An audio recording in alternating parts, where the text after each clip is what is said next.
हिम्मत कभी ना हारे, कमज़ोर कभी ना पड़े। ऐसा नहीं है कि सेहत हमेशा एक जैसी रहती है, ऐसा नहीं है कि हालात हमेशा एक जैसे रहते हैं, लेकिन जो लोग हिम्मत हार जाते हैं ना, जो कमज़ोर पड़ जाते हैं, यानी एक बंदे को डॉक्टर ने कहा है कि आपकी रिपोर्टें बताती हैं कि आप बड़े सख्त बीमार हैं, आप दवाई खाएं, लेकिन रिपोर्ट आपकी कहती है कि उनके बच्चों को भी कहा जा रहा है कि कोई 2 ही हफ्ते हैं, खिदमत कर लो।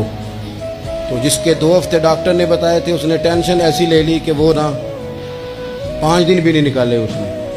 और एक बंदा ऐसा तरोताज़ा है कि डॉक्टर ने कहा जी आपकी रिपोर्टें बड़ी गड़बड़ हैं, अल्लाह जाने क्या बनेगा। तो कहने लगा कि तू अपने इल्म के मुताबिक बात कर रहा है ना, तू रिपोर्टें देख के बात कर रहा है, होना तो वो है जो मेरा रब चाहेगा। आप हिम्मत से लगे रहते हैं ना, हिम्मत से आप जद्दोजहद करते रहते हैं, कोशिश, लेकिन शर्त यह है कि आप ना बात मायूसी की कोई ना करें, आप आगे बढ़े, आप कोशिश करें, आपके जज्बे मांद ना पड़े, आप खुशी के साथ, तवानाई के साथ, अच्छी अच्छी बातें सोचकर, ज़हन मुस्बत बनाकर, बार बार अच्छे पहलू जिंदगी के सोचकर आगे बढ़े।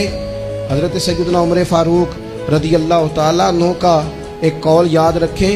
हजरत उमर फरमाया करते थे, अगर तुम बुलंद मकाम हासिल करना चाहते हो ना, तो फिर कम हिम्मत कभी ना होना, फिर हिम्मत ना तुम्हारी टूटने पाए। हालात ऊपर नीचे हो जाएंगे, कभी कभी धूप छांव का सामना करना पड़ेगा, लेकिन तुम्हारी हिम्मत कभी भी कमज़ोर नहीं पड़नी चाहिए, हिम्मतें नहीं टूटनी चाहिए, आगे बढ़ना चाहिए, जज्बे बेदार रखने चाहिए, रोज़ अपने आप को ताज़। इकबाल कहते हैं कि पलटना झपटना और झपट कर पलटना, ये लहू गर्म रखने का है एक बहाना।